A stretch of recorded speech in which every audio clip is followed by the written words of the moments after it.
이제 두 가지 비유를 중심으로 보려고 하는데요.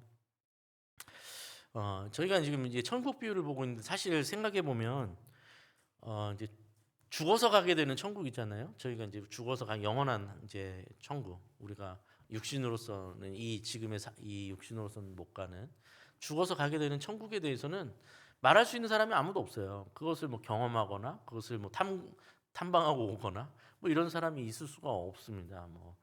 어,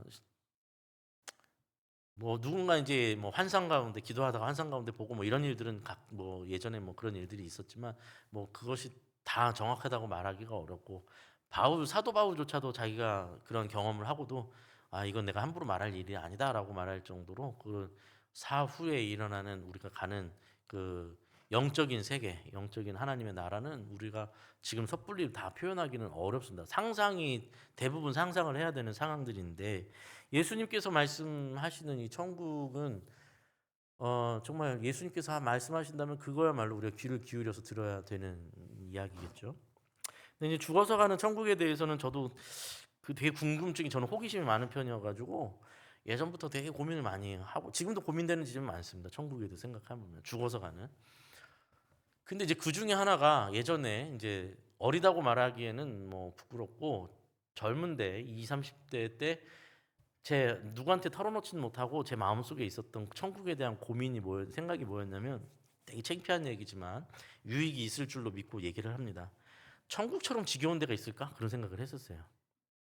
아니 뭐 삶이라는 게 위기도 있고 좀 삶이라는 게 뭐 고난도 있고 뭔가 이렇게 우여곡절이 있어서 재밌는 거 아닌가? 그런 생각이 좀 들고 또 천국에 대한 비율이 어떤 설명들을 보면 영원토록 하나님을 찬양하는 거라는데 찬양은 이렇게 한 번씩 부르는 게 너무 행복한 거지 그냥 내내 주구장창 찬양만 부르고 있으면 이게 뭐 이게 행복할까?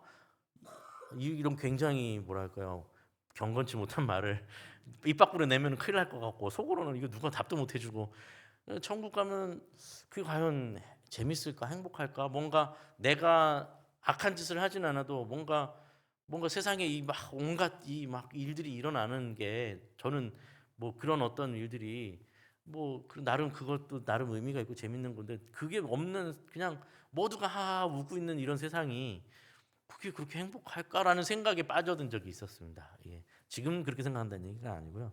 한때 그래서 그런 고민을 했었다라는 이야기입니다. 근데 가만히 생각해보면 왜 그런 생각이 드냐면요.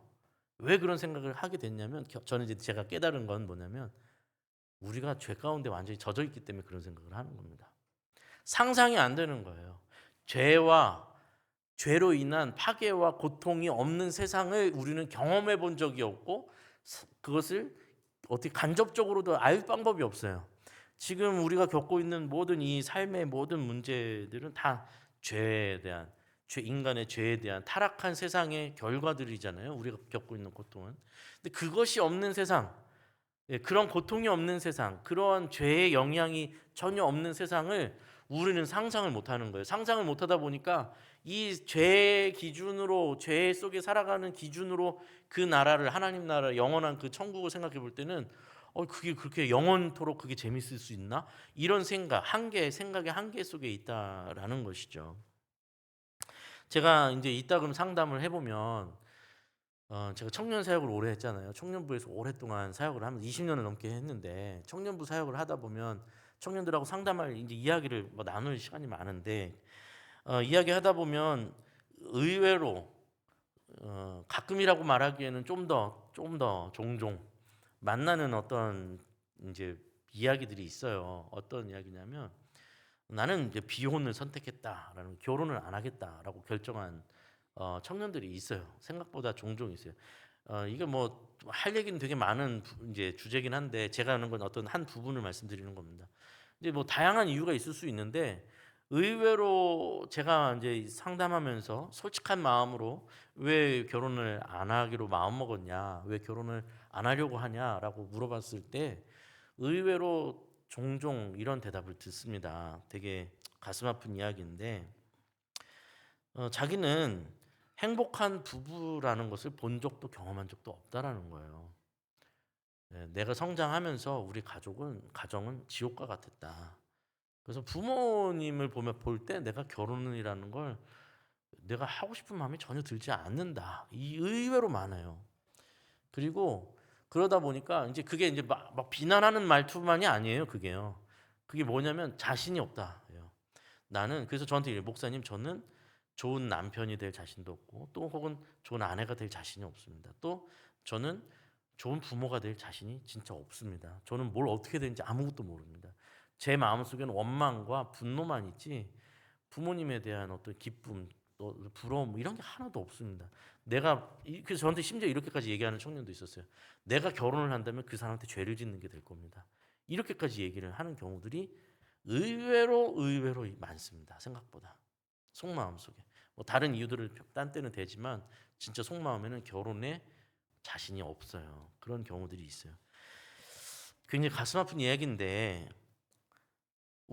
제가 이제 천국에 관해서 지루한 곳이 아닐까라고 상상하는 것이 바로 그런 내용인 거예요. 따지고 보면 행복한 가정을 상상하고 기대하지 못하는 것처럼 내가 한 번도 그런 걸 본 적도 없고 경험한 적이 없다 보니 우리가 알고 있는 이 세상을 기준으로 상상을 해보니 그러니 나는 천국이 그렇게 즐거울 수 있을까? 영원히 즐겁다는 게 도대체 있을 수 있는가? 그런 기쁨이라는 게 있을 수 없나? 이렇게 생각하는 것처럼 우리는 죄 속에 살아가고 있다 보니 천국이 기대가 잘 안 된다는 겁니다. 그러니 그것을 걷어낸다고 생각해 보시면요. 우리의 상상이 안 되는 지점, 우리의 상상을 넘어선 천국이라는 것이 오히려 기대가 되는 것입니다. 우리의 상상으로는 구현해낼 수 없는 천국, 진짜 영원히 기쁘고 영원히 감격스럽고 영원히 탄성과 즐거움과 하나님께 감사의 고백이 쏟아지는 그러한 하나님의 영원한 나라가 우리를 기다리고 있다라는 것이 여러분 그건 굉장한 일입니다. 예, 이 땅과 비교할 수 없는. 사실 여러분 오늘 이 세상은요. 돈만 있으면 천국보다 더 잘 사는 것처럼 느껴지는 세상이잖아요. 제가 봤을 때는 돈 많은 사람들 중에는 천국 천천히 가고 싶어 하는 사람도 많은 것 같아요. 예, 그냥 여기서 내가 이 돈 아깝게 다 써보고 천국이 뭐가 그렇게 급해. 나는 이 땅에서 하고 싶은 거 다 나 이렇게 내가 여기서 즐길 수 있는데. 그러나 오늘 우리가 보는 내용이긴 한데요. 그 정도의 천국이라면 진짜 시시한 천국이겠죠. 세상 살 때 돈이 많은 사람이 많았었던 삶보다 더 시시한 천국이라면 그건 천국도 아닐 겁니다. 하나님께서 영원한 나라 우리가 하나님의 나라에 갔을 때 영원한 하나님의 나라는 비교할 수 없는 그런 천국일 것이다 라는 것에 대해서 기대감을 가지셔도 좋다라고 일단 말씀을 드립니다.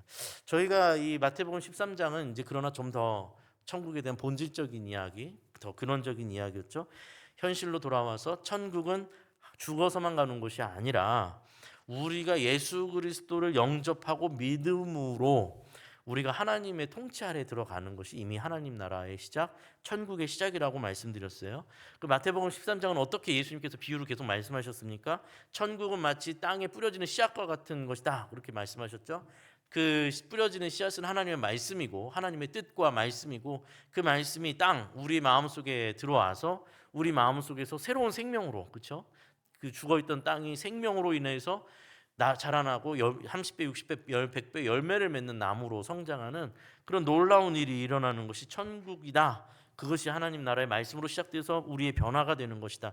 그러나 물론 원수 마귀는 그것을 가만두지 아니하고 거칠게 그것을 반항하고 막아내려고 하고 그것을 방해하려고 한다라는 것도 그 다음 비유 가라지 비유에서 나왔죠. 심지어 가라지를 심어서 혼란케 하고 그죠? 믿는 사람들마저도 굉장히 고통스럽게 만드는 그 일들이 일어나지만 그 속에서도 또 그 다음 비유로 연결되죠.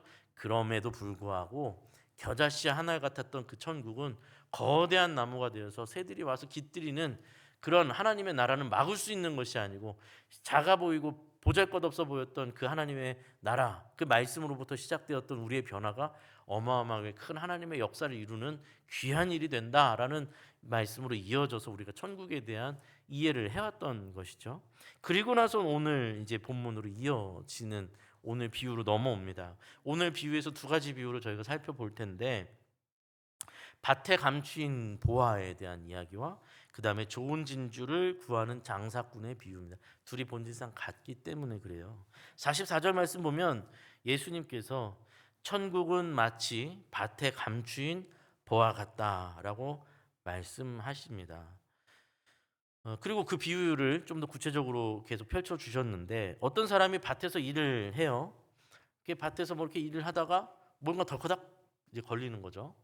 덜커닥 걸려서 보니까 뭐가 큰 돌이 걸렸나 싶어 가지고 돌을 빼내야 또 이제 농사가 될 테니까 땅을 파 보니까 이게 갑자기 막 금은보화가 엄청나게 막 나오는 겁니다. 아니 왜 좋아하세요? 그 생각만 해도 즐겁죠. 그럼 엄청난 큰 보화가 나온 거예요. 근데 이 이야기는 어떻게 예수님께서 뭐라고 말씀하시죠? 그 보화를 발견한 사람이 흙으로 덮어놓고 잘 숨겨 묻어두고 가서 자기 집에 가서 온 전 재산을 다 팔아가지고 돌아와서 그 밭을 사버린다라는 거죠. 그거를 천국에 대한 비유로 말씀하셨어요. 이제 여기서 첫 번째로 이제 이 비유 속에서 알 수 있는 건 뭐냐면 첫 번째는 그 밭의 주인이 아니었다 그 사람은. 그건 저희가 보면 알겠죠. 그 밭을 갈고 있었던 사람이 그 밭의 주인이 아니었다. 그럼 이걸 통해서 저희가 보는 건 뭐냐면 이 사람은 고용돼서 일꾼으로서 농사를 짓고 있는 주인의 명령에 따라서 그것을 일하고 있는 사람이거나 또 하나의 가능성은 그 땅을 이렇게 빌려서 쓰고 있는 소작농일 수도 있습니다. 1년에 얼마씩을 내고 그 땅을 빌려서 쓰고 농사를 짓고 있는 소작농이 있는데 둘 다 똑같은 본질상 똑같은 건 뭐 공통점이 뭐냐면 부자는 아니라는 거예요. 자기 땅을 농사를 짓지 못하고 남의 땅에서 농사를 지어서 벌어서 먹어 살아야 되는 가난한 축에 속하는 서민과 가난한 쪽에 속하는 사람이었다라는 겁니다. 그가 밭에서 일을 하다가 보화를 발견했는데 땅 속에 잘 숨기고 가서 그 밭을 사았다 이걸. 근데 이제 이 비유를 어떤 분들은 굉장히 불편해하기도 해요. 이제 저한테 이제 그런 질문을 이제 역으로 던집니다. 아니 예수님 하신 말씀이니까 제가 뭐라고 딴지는 못 걸겠지만 이 사람 양심 없는 사람 아닙니까? 이거죠. 자기 땅도 아니고 남의 땅인데 거기서 금은보가 나왔으면 그거 가서 작 주인한테 그걸 알려주고 뭐 거기서 보상을 받든지 해야지 그거를 이걸 자기가 다 깜짝같이 해놓고 가서 자기가 재산 팔아가지고 그 땅 사가지고 자기 걸로 만들면 이거는 뭐 무슨 말인지는 알겠지만 너무 양심 없는 거 아닙니까? 뭐 이렇게 묻는 경우도 있더라고요. 그건 해소를 시켜드려야죠. 또 제가 또 이건요 당시 예수님께서 이 말씀을 하시던 시대의 역사와 문화를 조금 이해하시면 또 쉽게 이해되는 이야기입니다. 예수님께서 탄생하시신 날을 그 해를 기점으로 해서 기원 전 기원 후로 저희가 표현을 하죠. 예수님께서 탄생하신 그 해를 기점으로 해서 멀리 보면 뭐 구약 시대의 역사가 있는 것이지만 그냥 짧게 보자면 그 앞에서부터 한 300년 대략 예수님 탄생하시기 300년 전만 해도요. 어느 때냐면 알렉산더 대왕이 그 땅을 다 다스리고 있었던 때예요. 알렉산더 대왕이 막 어마어마하게 제국을 이루잖아요. 그런데 알렉산더 대왕이 죽고 나서 그 다음에 나라가 그 큰 제국이 네 개로 쪼개지게 됩니다. 그래서 네 개의 왕조가 각자 땅을 차지하고 서로 이제 완력 싸움을 어마어마하게 합니다. 자기가 이제 다시 천하 통일의 꿈을 갖잖아요. 또 근데 이제 그때 프롤레미오스랑 셀레우코스 두 개의 왕조가 맨날 충돌을 하면서 서로 땅싸움 남진하고 북진하고 하는 일들이 일어나는 그 경계선이 바로 이스라엘 땅이에요. 이스라엘 땅을 두고 위아래로 이스라엘은 뭐 사실 조금 해서 뭐 가져갈 것도 없고 위로 아래로 큰 땅들이 있어서 그 아래로 옛날 이집트 땅과 위에 옛날 이제 뭐 아수르라든지 그쪽 그 대륙 그 사이에 이제 그 길목이 이스라엘 땅이거든요. 그래서 이리 치고 올라갔다가 저리 치고 내려왔다가 역사가 100년이 그렇게 이 두 왕조의 전쟁으로 아주 그냥 황폐해지는 시대가 대략 한 200 예수님 태어나시기 한 BC 270년부터 167년까지 거의 100년 전쟁이라고 불리는 그 전쟁이 여러분 우리 6.25 전쟁 몇 년 겪었는데도 얼마나 완전 황폐화됐습니까? 그런데 100년 동안 전쟁을 해본다고 생각해보세요. 왔다 갔다 하면서 완전히 그냥 황폐화되는 거예요. 그리고 나선 그 견디다 못해 마카비오 형제라고 해서 형제들이 이제 주도 세력을 만들어 가지고 독립 전쟁을 또 일으켜요. 독립 전쟁을 일으켜서 그 로마 제국에서 막 독립을 성공을 합니다. 그건 또 167에서 63년까지 그 과정이 어마어마하게 긴 과정 속에서 여러분 독립 전쟁이 얼마나 또 많은 피를 흘려야겠습니까? 그래서 독립을 했는데 또 가만 안 놔둬요. 또 그래서 BC 63년 예수님 탄생 한 60년 전 그 전으로 돌아가면 또 로마가 개입해서 또 이스라엘을 밀어버리고 또 다시 로마가 통치에 들어가는 겁니다. 그러니 그 역사가 그리고 나서 또 이스라엘 안에서 내전이 막 일어나고 막 해요. 그러니까 이 이스라엘이란 그 당시에 예수님 당시에 이스라엘은 굉장히 이제 고통과 핍박의 역사를 굉장히 오랫동안 겪어온 배경이 있습니다. 그럼 이게 왜 중요하냐면 왜 이게 설명이 되는 거냐면 저희도 이 6.25 전쟁 때를 기억해 보시면 저희가 경험을 안 했어도 저희가 아는 이야기가 남쪽 거의 끝까지 밀려서 피난을 내려가는 일들이 있었잖아요. 그때 무거운 짐을 지고 내려가다가 여러분 더 이상 이거 들고 가기 어렵고 뭐 보화 같은 거 어떻게 했어요? 땅속에 숨겨놓고 가는 거예요. 나무 밑에 어디 산 밑에다가 다시 돌아오면 찾으려고 그런 일들이 많았다라는 거죠. 그래서 이제 숨겨놓고 내려갔는데 다시 못 돌아오는 경우들이 있잖아요. 그럼 그거 어떻게 해요? 그리고 집을 비우고 내려갔는데 그 빈집이 돼 버렸어요. 그런 제가 예전에 이제 자료들을 보니까 그런 일들이 되게 그런 논방이 많았더라고요. 집을 비우고 내려갔는데 빈집이 됐어요. 전쟁이 다 끝났어요. 그래서 누군가 그냥 거기서 살고 있어요. 주인이 안 돌아와요. 그 이게 집주인이 누구냐 따지고 들어갔는데 뭐 기록도 없어진 경우도 있고 막 이렇게 복잡해지잖아요. 이런 일들이. 그러니 저희가 이스라엘의 역사를 비하면 아주 짧은 6.25 전쟁만으로도 그런데 이 긴 세월 동안 수많은 전쟁 동안 사람들이 피난을 가고 오고 가면서 수많은 어떤 재물이라든지 자기 재산들을 땅속에 묻어두고 못 찾는 경우들이 많았다라는 거예요, 당시에. 그래서 그러다 보니까 이런 일이 지금 예수님께서 비유를 하신 일들이 일어나는 거예요. 밭을 갈고 있는데 갑자기 누군 건지 알 수 없는 큰 보화가 나왔어요. 소유권 가지고 이제 분쟁이 일어나는 겁니다. 이게 누구 거냐? 그래서 그 당시에 이제 이스라엘 법이 어떤 법이 있었냐면 저희가 왜 그런 말 하잖아요. 땅에 떨어진 거 주스면 임자 뭐 이런 거 하는 것처럼 발견하는 그런 금은 보화는 발견한 사람의 것. 이제 이게 보장되는 거예요. 그게 이제 너무 복잡하니까. 자 그런 관점으로 다시 이 비유를 보자면 이 사람이 양심 없는 사람이 아니라 오히려 굉장히 양심 있는 사람인 거죠. 도리어 그죠? 그냥 쏙 빼가는 게 아니라 뭐 가서 아예 정식으로 그 땅을 사버리는 거죠. 자기 전산을 다 팔아가지고 그 땅을 사버리는 이야기가 되는 거죠. 또 다시 비유로 돌아오자면 그러니까 그 당시 사람들은 이 비유를 들으면서 뭐 이상한 이 양심 없는 사람 이렇게 생각하는 게 아니에요. 그냥 아 그렇지. 그 사람 완전히 횡재했네 뭐 이런 식으로 생각하겠죠. 다시 비유로 돌아오자면 예수님의 이 비유를 무엇을 설명하는 비유라고요? 천국에 대한 비유라고 말씀드렸습니다. 그리고 이 비유 속에 강조되고 있는 비유의 포인트는 뭐냐면 밭에 감추어진 보화라는 사실입니다. 밭에 감추어져 있었다. 그 보화가 천국. 밭에 감추어져 있는 보화가 천국이다. 이 무슨 얘기일까요? 여러분 만약에 그 사람이 그 밭을 뭐 개간을 하든지 뭐 농사를 짓는데 보화가 발견되지 않았으면 여러분 자기 전 재산을 팔아서 그 땅을 사겠습니까? 절대 안 사죠. 자 여기 이제 포인트가 있습니다. 이 땅의 가치가 생겨난 이유는 이 땅에 가치 있는 이유는 심지어 자기의 모든 것을 다 팔아서라도 이 땅을 아마 윗돈 주고 샀을 거예요. 주인이 귀찮아 팔기 싫어 그러면 막 제가 더 쳐드릴게 해서 샀을 거란 말이죠.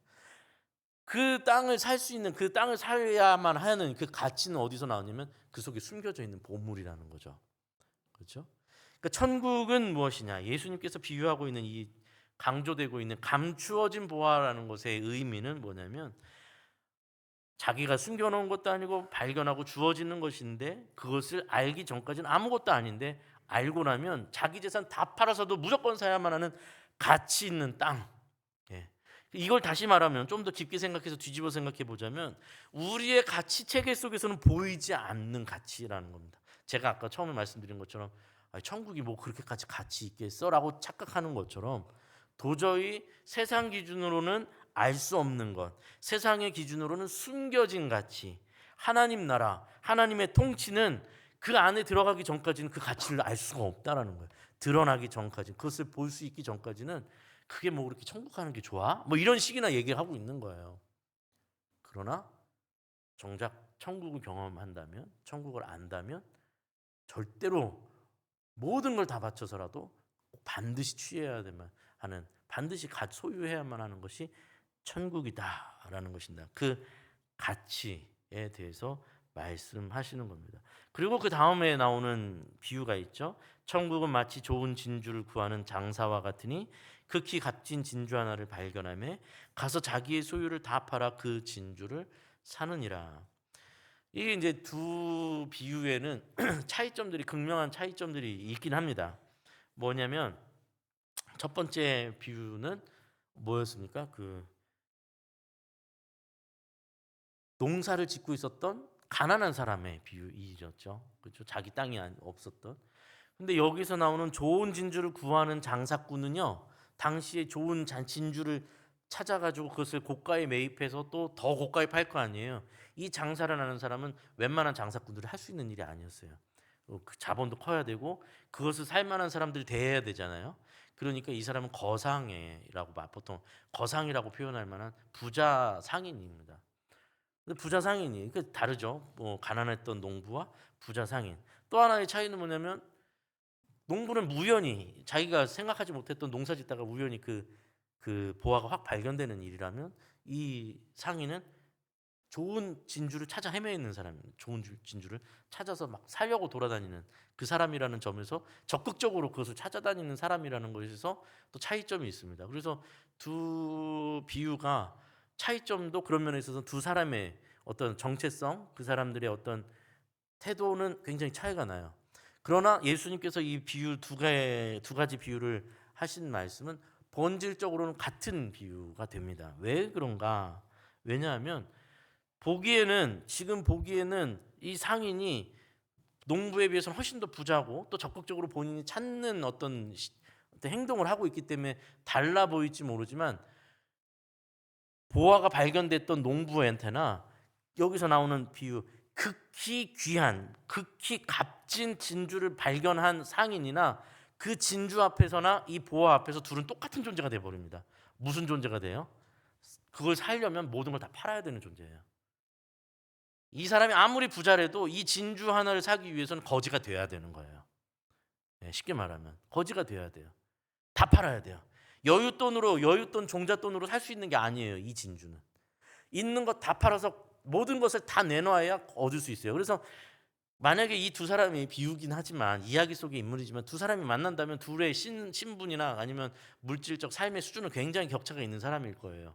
그렇지만 이 보화를 발견한 이 두 사람은 똑같은 자리에 딱 똑같이 서게 되는 겁니다. 다 팔아서 거지가 돼야지 이걸 얻을 수 있어요.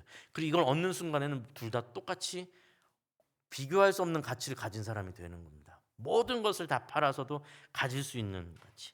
그것이 이제 이 가치, 천국이란 그런 가치를 가지고 있다라는 것을 말하는 것입니다. 저희가 천국에 대해서 계속 덧붙여서 말씀을 드리고 있는데 천국은 하나님의 나라고 하나님의 나라는 하나님의 통치가 실현되는 곳이 하나님의 나라라고 계속 말씀드렸죠. 하나님의 나라의 백성이 된다는 건 뭐죠? 그래서 하나님의 통치를 받아들인 사람, 그 통치 안으로 들어가는 사람이죠. 이 이야기를 또 달리 표현하자면 우리는 이 땅에서의 생명이 끝나는 것이고 새로운 생명, 하나님의 통치의 생명으로 들어간다라는 새로운 생명을 얻게 되었다라는 것이죠. 그래서 예수님을 우리가 믿었다, 예수 믿는다, 예수님 믿었다라는 표현은 내가 예수 믿어 하나님의 통치 가운데 들어갔다라는 얘기입니다. 여러분 우리가 이제 안 믿는 친구들이나 이웃들 속에서 혹시 이제 묻잖아요. 예수 믿는 게 도대체 뭔데? 이렇게 말하면 그냥 항상 우리가 예수 믿고 천국 가는 거지. 너 죽으면 너 천국 갈래, 지옥 갈래? 이제 단순히 그렇게만 가지 마시고, 예. 거기서 좀 더 가야죠. 예수 믿는 게 도대체 뭔데? 그러면 예수 믿는 거 좀 생각도 좀 해보고 기계적으로 대답하기보다는 생각도 해보고 참 뭐 여러 가지로 말할 수 있는데 예수님 믿는 건 내 통치가 내가 누구 통치에 있느냐의 문제야. 뭐 이렇게 표현할 수도 있겠죠. 내가 하나님의 통치 안으로 들어가는 거야. 그럼 뭐 우린 자유민주주의 국가 살고 있는데 우리가 무슨 통치 안에 있었어? 누구의 뭐그 네가 말하는 대로라면 정치적으로는 우리가 뭐 그런 민주주의 안에 있지. 그렇지만 사람의 존재를 생각해 볼 때 어떤 욕심의 통치 아래 살고 자기의 어떤 성공을 위한 삶을 살고 있고 자기 주인은 다 각자 있는 거잖아. 자기를 살게 하는 힘이 있는 거잖아. 내가 그걸 위해서 살고 그걸 위해 죽는 거잖아. 그 통치자가 바로 하나님이 되시는 거야. 그게 천국의 시작이고 그렇게 천국을 가는 거야. 우리는 시작이다. 이런 어떤 표현들을 좀 할 수 있어야겠죠. 우리도 이제 이 천국을 배우고 있으니까요. 천국이 그렇게 대단한 거야? 그러면 그것도 이렇게 얘기해 주셔야죠. 천국은 말이야. 오늘 이제 잘 들으시고 한번 정리해서 그렇게 설명을 좀 해주시면 좋을 것 같습니다. 자, 계속 다시 이어서요. 그러니까 우리가 복잡하게 얘기하지만 단순하게 말하면 우리가 천국을 간다, 하나님 나라의 백성이 된다라는 건 예수의 생명을 받았다라는 것, 우리가 예수님을 믿는다라는 건 그 예수님의 생명, 예수님께서 책임지시는 생명을 받았다라는 것, 내 운명을 내가 결정하는 것이 아니라 예수님께서 결정하시는, 하나님께서 결정하시는데 그 안에서 내가 살아가고 있기 때문에 나를 책임지는 건 내가 아니고 하나님이시기 때문에 도리어 나는 내 삶을 열심히 살아가야 되지만 이 모든 일의 결과가 하나님 손에 있으니 나는 열심히 살아가지 이 결과에 연연하지 않아. 나는 그렇게 살 수 있게 되었어. 자유를 얻었어. 라고 말할 수 있는 그런 통치, 새 생명을 갖는 것이죠. 내 심장에 뛰는 이 생명조차도 내가 만들어낸 생명이 아니고 하나님이 주신 생명이야. 이 생명을 하나님이 걷어가실 때까지 나는 열심히 살 거야. 행복하게 살 거야. 주님 뜻대로 사는 거야. 그게 천국이야. 그 속에서 나는 천국을 보는 거야. 라는 설명. 야, 그게 도대체 뭐냐. 나는 네 말 들으면 도대체 그게 나는 이해가 안 된다. 당연히 이해가 안 되는 거야. 이 얘기를 해주셔야죠. 그렇죠? 여러분, 가난한 농부의 이야기나 부자 진주의 이 상인의 이야기나 본질적으로 동일하다고 말씀드렸죠.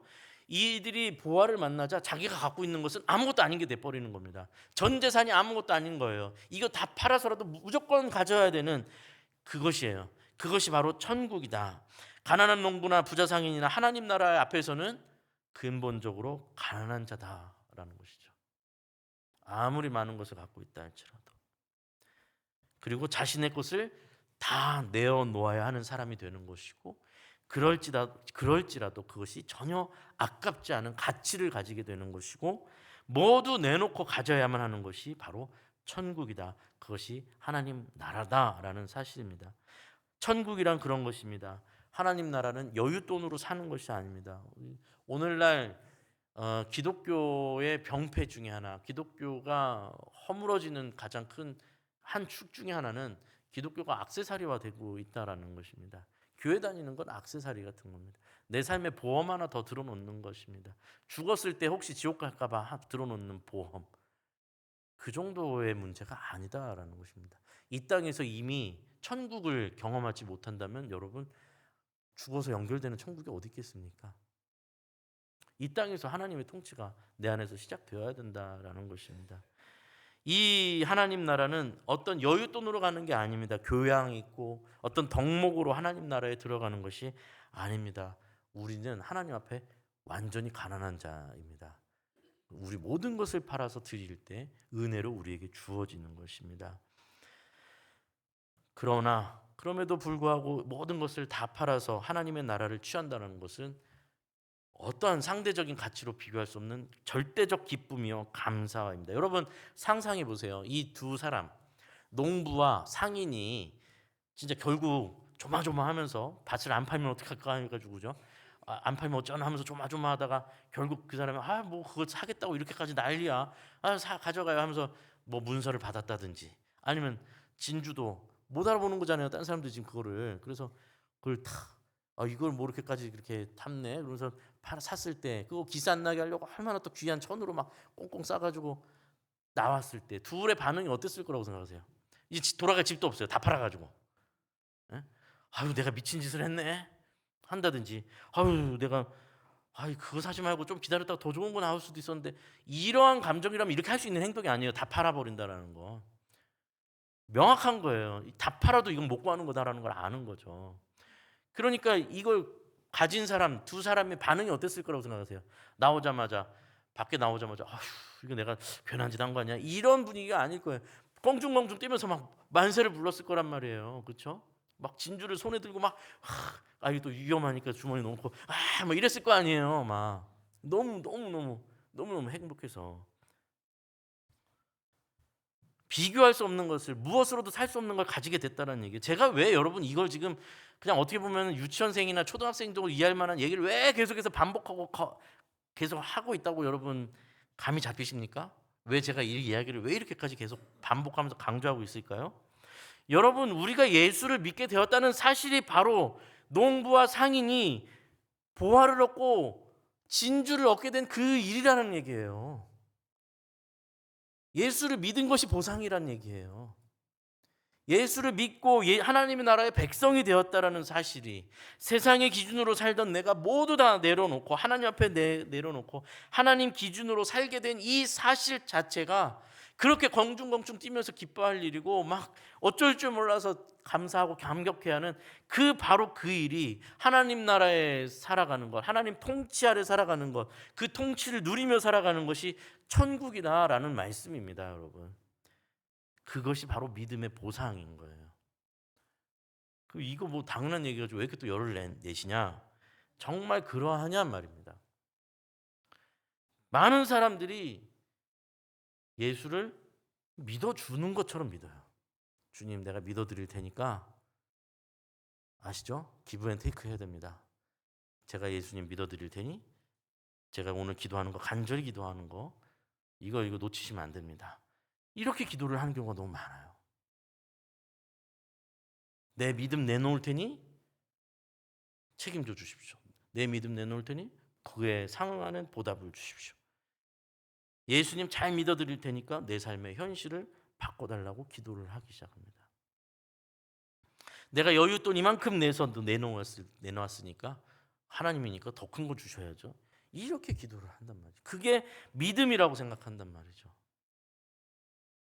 그건 믿음이 아닙니다. 착각입니다. 예수님을 믿게 된 것이 보화를 얻은 것이요, 진주를 얻은 것이 천국을 얻은 것인데, 그거는 이런 말은 너무 싱겁게 느껴지는 거예요. 예수 믿는 것이, 구원을 받는 것이 하나님 은혜로 우리에게 거저 주어진 하나님의 선물이라고 표현을 하니까 그냥 주일날 잘 출석, 주일날 안 빠지고 11조도 내고 헌금 하고 봉사도 하나 정도는 하고, 그럼 나는 이제 천국 가는 티켓을 얻었어. 아니에요, 여러분. 죄송한데 그게 아니에요. 여러분이 진짜 천국을 누리셔야 돼요. 그 기쁨을 누리셔야 돼요. 그렇지 않으면 앞뒤가 안 맞는 말이에요.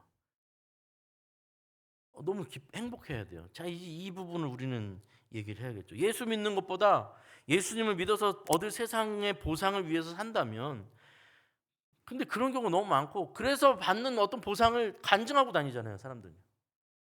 예수 믿었더니 이런 큰 복을 받았다. 그런 복도 있죠. 하나님께서 그렇게 복을 주시기도 하죠.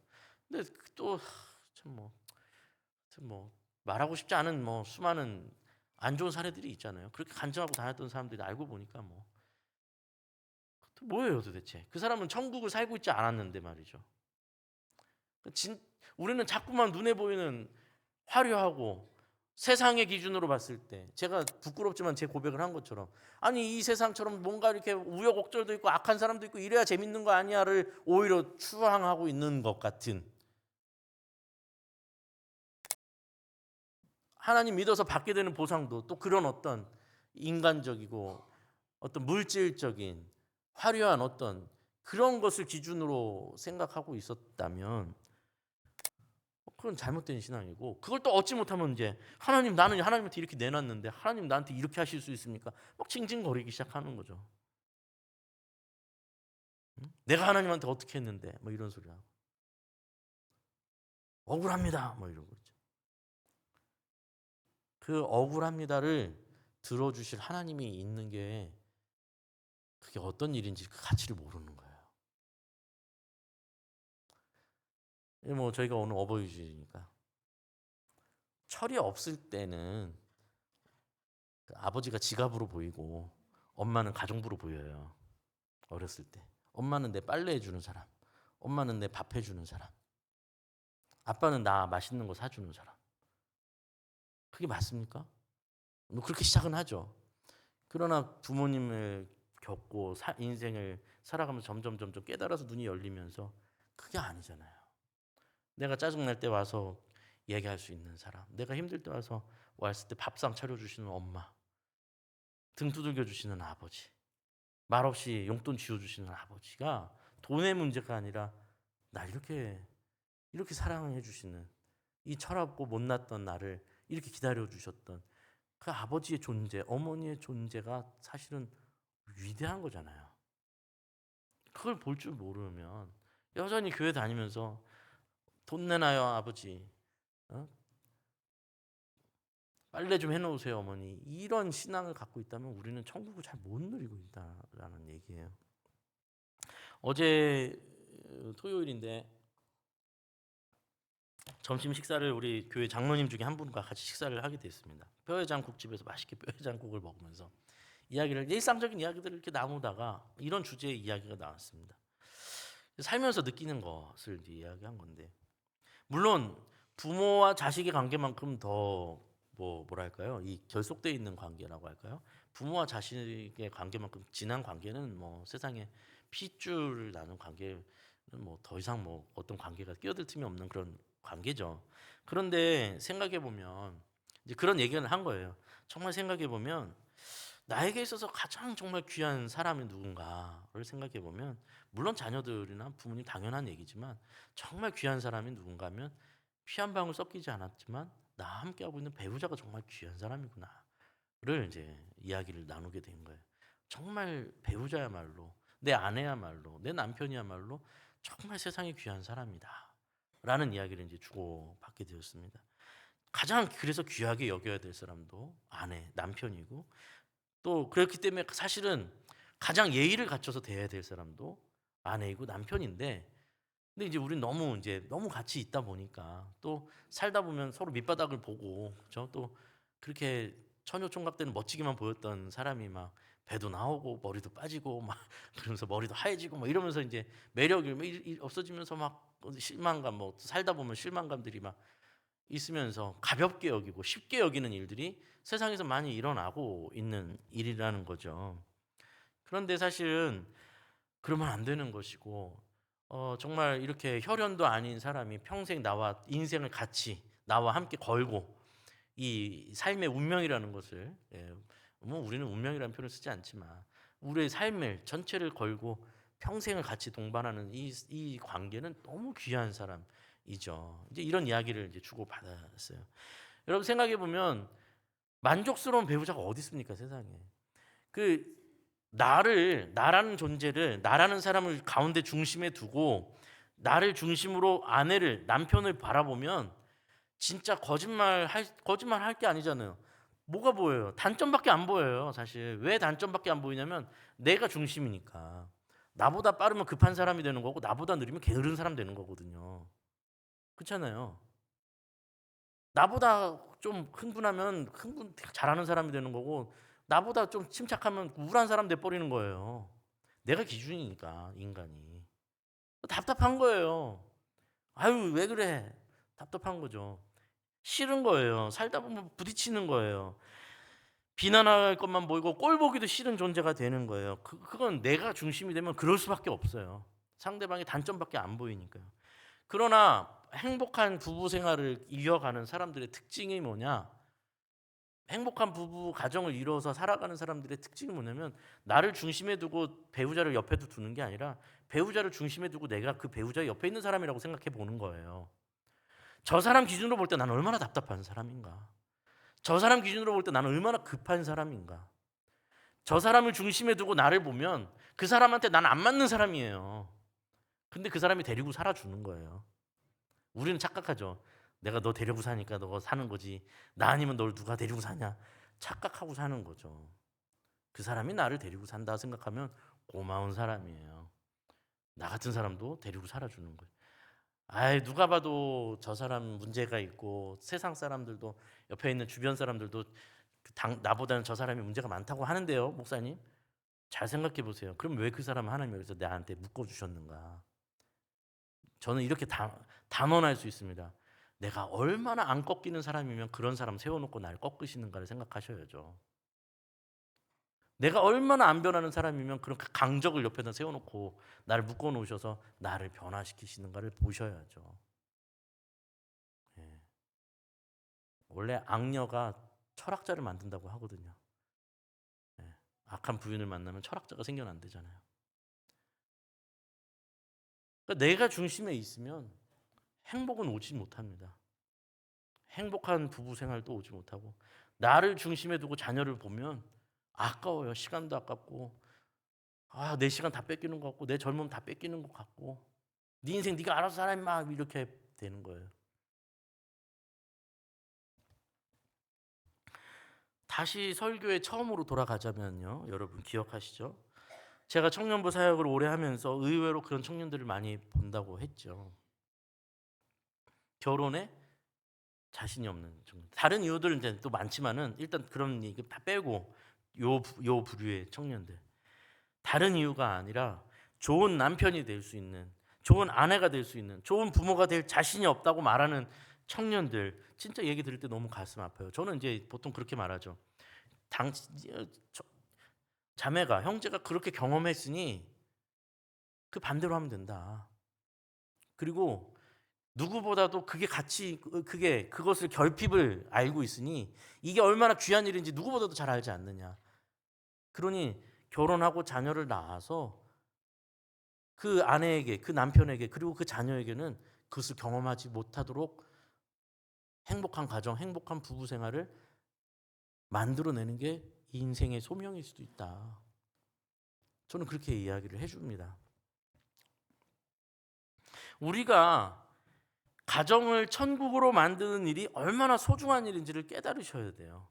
여러분, 내 부모를 공경하라. 오늘 뭐 교동문에서도 나오고요. 또 혹은 간음하지 말라. 이런 계명들은 그냥 그저 우리 어떻게 보면 그냥 틀에 박힌 어렸을 때부터 들었던 10계명 중에 하나, 그냥 너무나 그냥 슬로건처럼 있는, 너무나 뻔한 얘기처럼 10계명처럼 여러분 그냥 스쳐 지나고 다 아는 얘기처럼 생각하시면 안 돼요. 이게요, 생각보다 우리가 생각하는 것보다 정말 우리를 살리시는 하나님의 통치의 방법이라는 거예요. 이게 내 부모를 공경하라. 간음하지 말라. 간음하지 말라가 뭐예요? 내 배우자에게 집중하는 거죠. 사랑하고 집중하는 거죠. 다른 곳으로 눈 돌리는 게 아니에요. 그러려면 어떻게 된다고? 나를 내려놓고 내 배우자를 중심에 세워주는 거예요. 그것이 그냥 뻔한 슬로건이고 뻔한 십계명이 아니라 이것으로 가정이 천국화될 때 그 가정에서 성장하는 아이들은 천국을 맛보는 거예요. 그럼 뭐라고 하겠어요? 나도 엄마 같은 사람 만날래. 나도 교과서 아빠 같은 사람 될래. 나도 엄마 아빠처럼 이렇게 행복한 좀 부부 생활 하고 싶어. 엄마 아빠가 할머니 할아버지 모시는 거 보니까 그 마음속으로 다 새기고 있죠. 나도 저렇게 해야겠다. 가벼운 얘기가 아닙니다. 가벼운 얘기가 아니에요. 그렇게 생각해 보면 그 단순한 도적질하지 말라, 내 이웃의 것을 탐내지 말라, 너무나도 단순한 그 계명이 사실은 우리가 살아가면서 평생 얽매이는 탐욕과 허망한 몸부림을 끊어내라는 하나님의 명령이잖아요. 그렇죠? 하나님의 은혜의 손길이라는 사실을, 예수를 믿으면 그것이 보이기 시작하고 내가 그것을 따라가야 된다. 그것이 내 삶의 진정한 천국이 이루어지는 길이다. 하나님의 나라의 통치가 내 삶에, 내 가정에, 우리 부부 사이에, 우리 부모와 자녀 간에 이 일이 일어나는 것이 하나님 나라의 시작이구나를 깨닫고 그것을 실현해내려고 몸부림쳐 가는 것이, 그것을 기뻐하는 것이, 그것이 내가 이것을, 나는 성공해서 돈 많이 벌고 통장에 막 돈 쌓여가지고 나중에 좋은 부모가 된다라는 건, 자식이 뭐 사달라고 하면 그냥 바로 캐시 날려주면 이게 진짜 제일 좋은 부모인 줄 알았는데 그게 아니었구나. 하나님 나라는 거기 있는 게 아니었구나. 그걸 깨닫는 사람이 안 기뻐요? 기쁠 수밖에 없죠. 삶의 방향이 달라지는데요. 기다려주고 사랑하고 나를 중심에 두고 내 기준으로 또 막 억압하고 화내고 폭력을 쓰고 말로 상처 주고 내 기준으로 또 다그치고 맨날, 그게 아니라 사랑으로 기다려주고 품고 격려해주고 하면서 그 철없던 부모를 지갑인 줄 착각하고 있고 가정부로 착각하고 있던 아이가 점점 눈을 뜨면서,